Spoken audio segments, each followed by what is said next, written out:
Bienvenidos una vez más a El Comentario, un programa realizado por Agustín Sancho Cubero. Este programa está disponible en YouTube y en las principales plataformas de podcasts. No te olvides de suscribirte, es gratis. A continuación empezamos el programa. Bienvenidos a esta exploración en profundidad. Hoy nos metemos con un tema que, está en todas partes en España y genera bastante inquietud, la verdad: la ocupación. Vamos a ver cómo está cambiando, basándonos en análisis legales recientes. Queremos entender qué pasa realmente, más allá de los titulares. Efectivamente, es un asunto complejo, sí. Tiene dimensiones legales, sociales, que a menudo se mezclan, se confunden un poco. Hoy, pues, nos centraremos en las tendencias que ven los expertos legales. En particular, vamos a apoyarnos en la perspectiva de la abogada Sandra Aurrecoecha. A ver qué luz arroja su análisis. Perfecto, pues vamos a ello. Lo primero que señalan estos análisis es un cambio importante, ¿no? Ya no se asocia la ocupación solo a exclusión social o vulnerabilidad. ¿Es así? Eso parece, sí.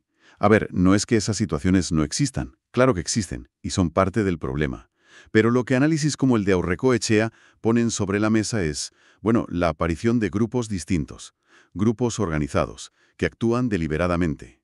La abogada lo dice claro. Ya no hablamos solo de familias vulnerables, sino también de grupos que ocupan deliberadamente propiedades de alto valor sabiendo que el sistema tarda meses en responder. Eso ya es otra cosa. Grupos organizados, propiedades de alto valor. Sí, eso cambia el enfoque. Claro. Y entonces el tipo de vivienda ocupada también está cambiando. ¿Hacia dónde apuntan ahora según estos análisis? Pues sí, parece que hay una evolución clara. Estos grupos más organizados se fijan cada vez más en viviendas como chalets, villas, áticos, que están vacíos, propiedades de un valor económico considerable normalmente. Chalets, villas, áticos vacíos. ¿Y por qué justo esos? Aparte del valor, claro. ¿Hay alguna razón, digamos, estratégica? La experta legal Sandra Aurrecoechea sugiere que es una mezcla de cosas. Por un lado, lo obvio, el valor. Pero por otro, y quizá más importante para ellos, es que la vivienda vacía, especialmente la de alto valor, se ha convertido en un objetivo para quienes conocen bien los vacíos legales. Ah, claro. Saben que ocupar una vivienda que no es la morada habitual, pues complica y retrasa la respuesta legal. Se aprovechan de la lentitud de la justicia, básicamente. Cada día dentro es una pequeña victoria para ellos. Entiendo. O sea que conocen las reglas del juego y las usan a su favor. Es interesante, sugiere una intencionalidad, un conocimiento del sistema que quizá no se asociaba antes tanto a la ocupación. Y explican los análisis por qué esto ha aumentado últimamente, estas características me refiero. La abogada Aurrecoechea identifica dos factores principales. Primero, el aumento de las segundas residencias. Muchísimas, sobre todo en zonas de costa turísticas. Ya. Más segundas residencias, pues. Más inmuebles vacíos gran parte del año.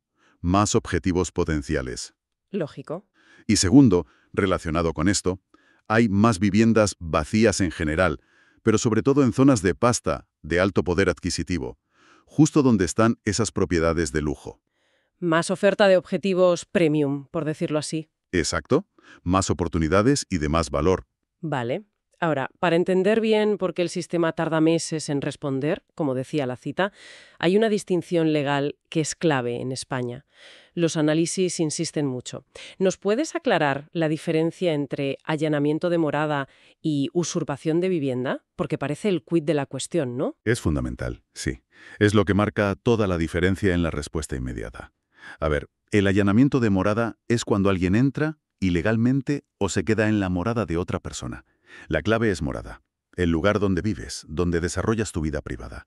Tu casa habitual, vamos. Ajá. Como afecta a la inviolabilidad del domicilio, que es un derecho fundamental de la Constitución, es un delito grave. Y lo más importante, si es un allanamiento claro, la policía puede actuar de inmediato. Desalojar sin esperar orden de juez. Vale, eso si es tu casa, donde vives, y si es, no sé, un piso vacío, la casa de la playa. Ahí entra la usurpación de inmuebles. Es ocupar, sin permiso, un inmueble, vivienda o edificio ajeno que no sea morada. O quedarse ahí contra la voluntad del dueño. Aquí entran las segundas residencias, pisos vacíos, locales, casi todo lo demás. Es delito también, pero la ley lo considera menos grave. Y aquí la diferencia práctica. Para desalojar en caso de usurpación necesitas una orden judicial.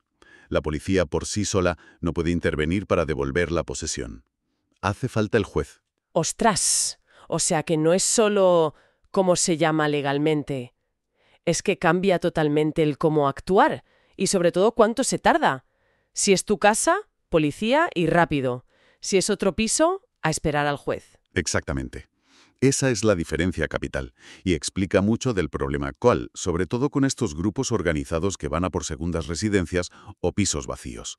Saben que si entran en una propiedad que no es morada, el camino legal para el propietario va a ser, pues eso, largo y complicado. Claro. La abogada Aurrecoechea lo resume bien. Si ocupan tu vivienda habitual y denuncias rápido, a veces se habla de esas 48 horas críticas, aunque es más bien para casos flagrantes, la policía puede actuar. Pero si el piso está vacío o no es morada, solo queda la vía judicial, y eso son meses, a veces más de un año. ¿Meses? ¿O más de un año? Suena desesperante para el propietario, la verdad. Imagino que para intentar arreglar esa lentitud se hizo algo, ¿no? Los análisis hablan de la Ley 5/2018, la del desahucio express. ¿Qué buscaba esa ley? ¿Sirvió de algo? Pues sí, la idea era justo esa. Intentar acelerar las cosas en los casos de usurpación, los que no son allanamiento. Crear un procedimiento civil, ojo, no penal, más rápido, para que propietarios particulares, ONGs o la administración con vivienda social pudieran recuperar sus inmuebles ocupados ilegalmente más ágilmente. Quería cortar los plazos frente al juicio verbal normal que se usaba antes. Una herramienta para ir más rápido en esos casos concretos. ¿Una vía civil más rápida? Suena bien, ¿no? Un paso en la dirección correcta. Pero, ¿qué dicen los análisis como el de Aurrecoechea sobre su impacto real? ¿Ha sido la solución? Pues aquí es donde la cosa se pone más crítica. La percepción de Aurrecoechea es que el impacto en la práctica ha sido bastante limitado.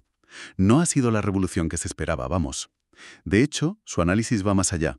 Advierte de un desequilibrio que sigue ahí.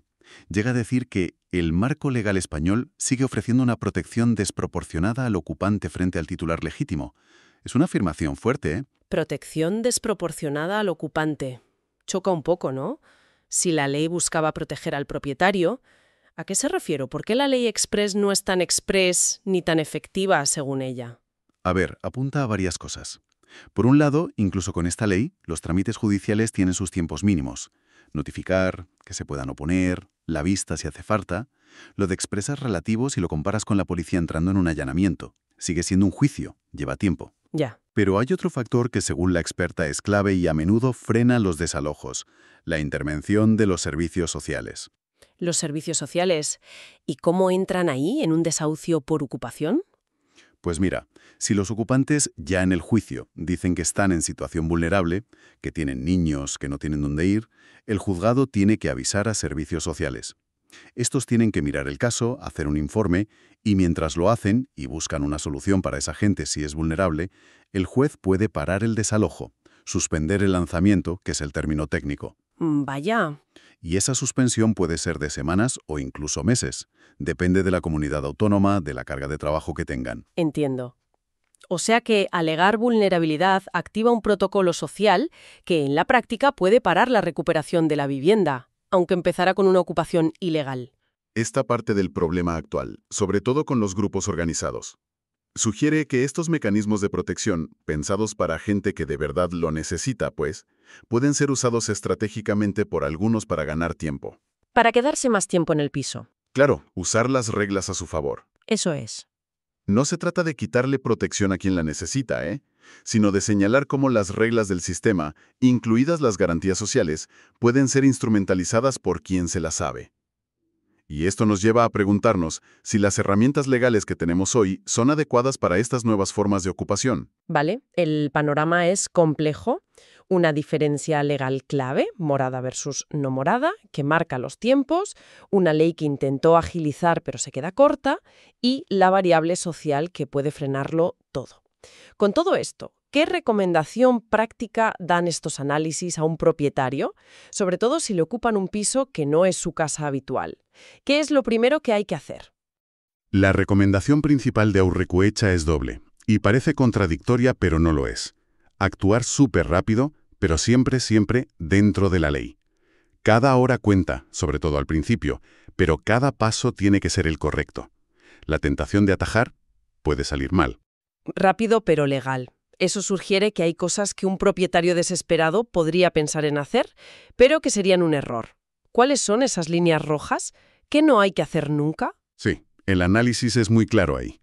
Advierte contra lo que llaman autotutela, o sea, intentar arreglarlo por tu cuenta, al margen de la ley.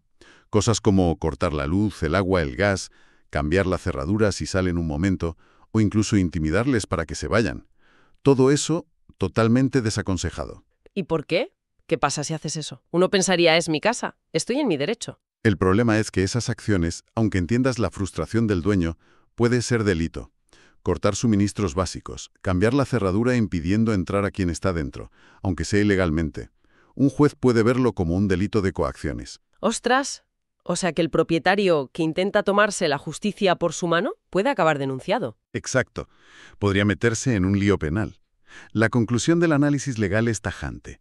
Solo la autoridad judicial o la policía en los casos permitidos, como el allanamiento flagrante, pueden ordenar y ejecutar un desalojo. Cualquier otra vía es arriesgada y puede ser ilegal para el propio dueño. Queda clarísimo, la impaciencia o la desesperación no pueden llevar a tomar medidas que se vuelven en tu contra. La única vía segura, aunque sea lenta, es denunciar y seguir el camino legal. Esa es la pauta fundamental que se deriva del análisis jurídico. Denunciar cuanto antes y buscar asesoramiento legal para iniciar las acciones judiciales que toquen, sea allanamiento o usurpación. Muy bien. Creo que hemos tocado los puntos clave de estos análisis sobre la ocupación en España. Resumiendo un poco, parece que el fenómeno está cambiando. Ya no es solo vulnerabilidad, sino que hay más ocupaciones organizadas, a menudo en propiedades de lujo vacías. Y estos grupos usan las complejidades y los tiempos del sistema legal. Hemos recordado la diferencia clave: allanamiento, vivienda habitual, policía rápida versus usurpación. Otras viviendas, proceso judicial largo. Y vimos que leyes como la del desahucio express pues tienen limitaciones, en parte por la necesaria intervención de servicios sociales si se alega vulnerabilidad. Exacto.